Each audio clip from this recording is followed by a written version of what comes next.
Gas ধরিয়ে এখানে জল গরম বসিয়ে দিলাম। জলটা গরম হোক, নিয়ে নেব। জল গরম হয়ে গেছে, সয়াগুলো আমি দিয়ে দেবো। এরই মধ্যে লবণ দিয়ে দেবো, অফ করে দেবো, নামিয়ে ফেলবো।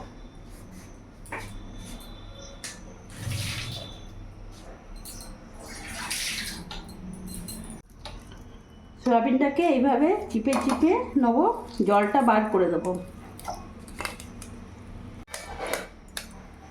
এবার এর মধ্যে একটা ডিম ফাটিয়ে দিয়ে দেবো।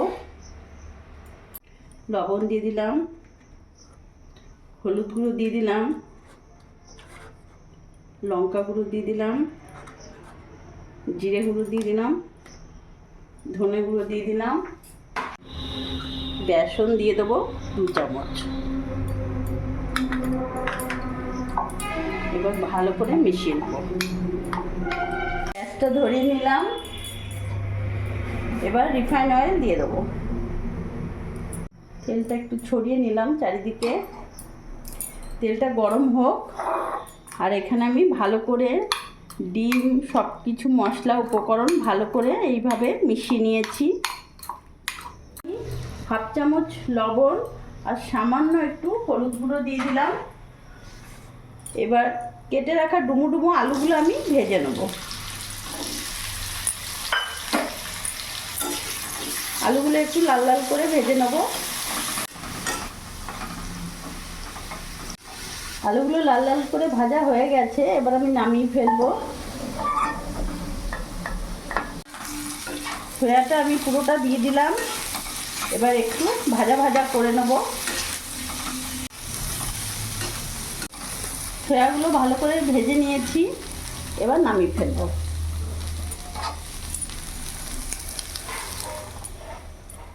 দিয়ে দেবো। একটা পেঁয়াজ কুচি দিয়ে দিলাম, লঙ্কা কুচি দিয়ে দিলাম। একটু ভাজা ভাজা করে নেবো যাতে পেঁয়াজের কাঁচা ভাবটা চলে যায়। মধ্যে আদা রসুন লঙ্কার পেস্ট দিয়ে দিলাম 2 চামচের মতো। তার সাথে একটা টমেটো পেস্ট দিয়ে দিলাম।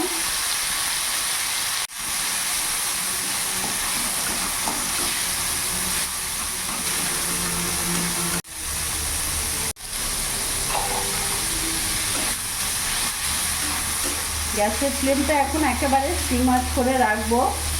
এবার এরই মধ্যে আমি এক এক করে সব মশলা উপকরণ দিয়ে দেবো। 1 চামচ লবণ দিয়ে দিলাম, হলুদ গুঁড়ো দিয়ে দিলাম, জিরে গুঁড়ো দিয়ে দিলাম, ধনে গুঁড়ো দিয়ে দিলাম, এখানে কাশ্মীরি লঙ্কা গুঁড়ো দিয়ে দিলাম। আমি এখানে ঝালের জন্য কাঁচা লঙ্কা ব্যবহার করেছি। এবার সব মশলা উপকরণগুলো একেবারে ভালোভাবে মিশিয়ে নেব। কিছুক্ষণ ধরে কষিয়ে নেব যতক্ষণ না মশলা থেকে তেল ছেড়ে দিচ্ছে। আমি সিম আঁচ করে রেখেছিলাম, সিম আঁচে আমি মশলাটা কষিয়েছি। আর দেখতে পাচ্ছ চারিদিক থেকে মশলা থেকে তেল ছেড়ে দিয়েছে। এরই মধ্যে এখন ভেজে রাখা আলুগুলো আমি দিয়ে দেবো।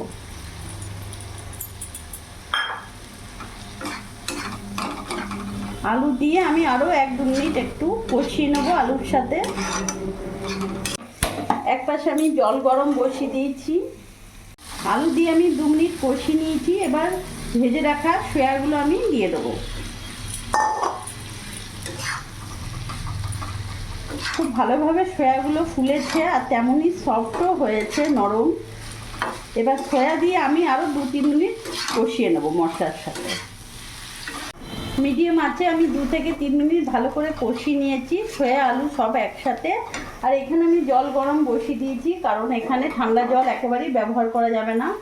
গরম জল দেবো আমি, তাতে স্বাদটা একদম ঠিক মতন থাকে।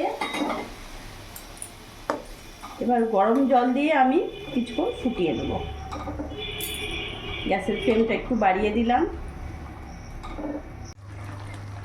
ওপর থেকে একটু চিনি ছড়িয়ে দিলাম। এগ সয়া একেবারে রেডি হয়ে গেছে। এবার আমি গ্যাস অফ করে নামিয়ে দেবো।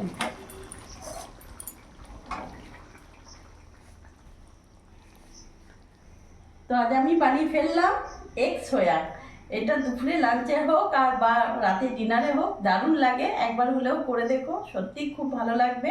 আর আমার এই ভিডিওটা যদি ভালো লাগে প্লিজ লাইক কমেন্ট করে শেয়ার করে পাশে থেকো, আর তোমরাও সবসময় ভালো থেকো।